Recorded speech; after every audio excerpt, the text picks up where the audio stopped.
In the late 1960s, women began disappearing from the quiet streets of Salem, Oregon. When authorities finally uncovered the truth, they discovered a killer whose crimes were so bizarre and methodical that he would become one of the most disturbing serial killers in American history.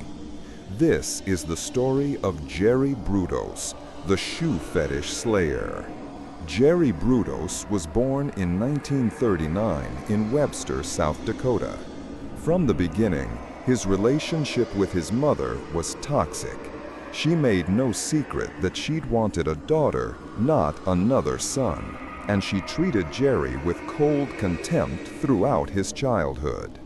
At just 5 years old, Jerry found a pair of women's high-heeled shoes at a junkyard. When he brought them home and tried them on, his mother flew into a rage, beating him and destroying the shoes. But the damage was done. Something had awakened in young Jerry, an obsession that would grow darker with each passing year. By his teenage years, Jerry was breaking into homes not to steal valuables, but to take women's shoes and underwear. He'd spend hours alone with these items, constructing an elaborate fantasy world. In 1967, Jerry seemed like an ordinary family man, married with 2 children, working as an electrician in Salem, Oregon.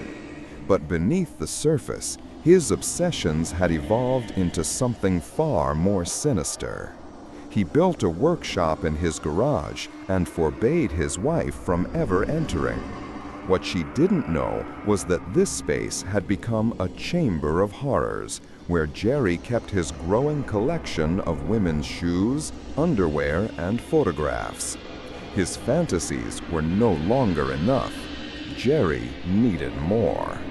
In January 1968, 19-year-old Linda Slauson knocked on Jerry's door selling encyclopedias. She would never leave that house alive.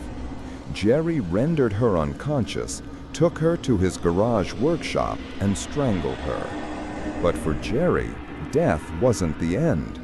He kept her body for days, dressing it in different outfits and photographing it, treating her remains like a mannequin for his twisted fantasies.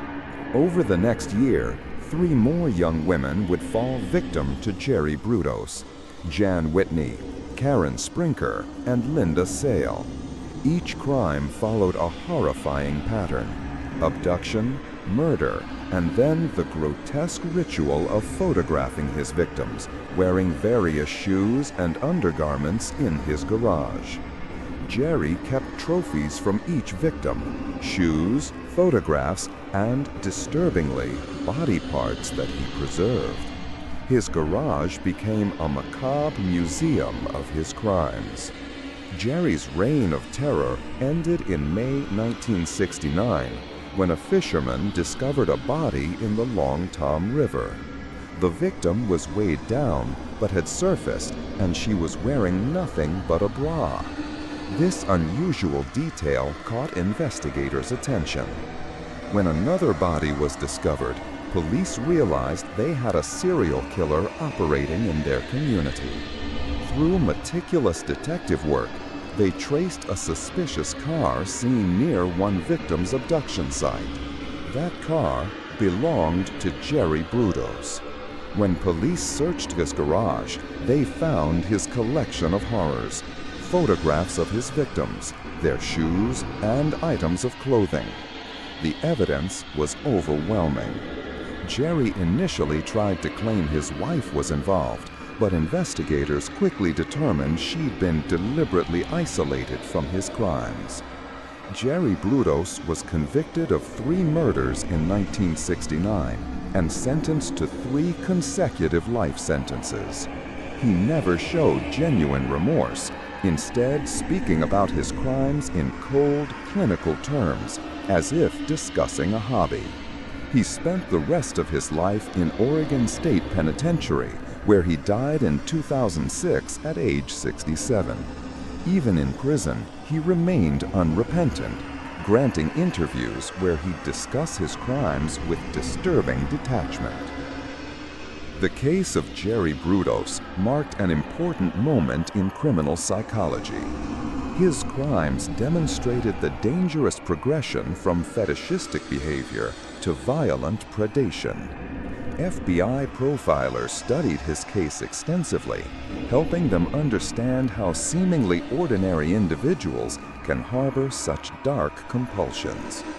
For the families of Linda Slauson, Jan Whitney, Karen Sprinker, and Linda Sally, the pain never truly faded. 4 young women with their whole lives ahead of them, taken by a man who saw them not as people, but as objects for his twisted fantasies. The story of Jerry Brudos reminds us that monsters don't always look like monsters. They can be neighbors, co-workers, the person who answers the door with a smile. His case remains a chilling example of how unchecked obsession and a complete lack of empathy can transform someone into one of history's most disturbing killers.